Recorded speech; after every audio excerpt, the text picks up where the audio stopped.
كنت كنقرا في كلية الآداب في الرباط.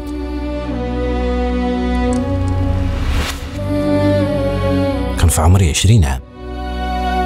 ملي جانا نداء الوطن ما ترددتش لحظة واحدة.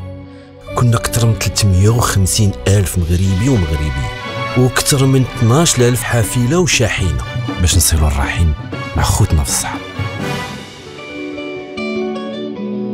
قلوبنا عامرة إيمان باش لبينا نداء بلادنا.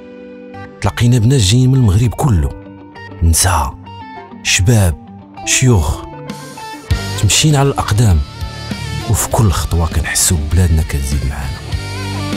داك 40 يوم اللي عشناهم في الصحراء ما كانش غير مسيرة، كانت مدرسة هاد الحياة. تعلمنا فيها حب الوطن والتضحية من أجله. ومن داك النهار وانا محرك، انا وبلادي في طريق المستقبل.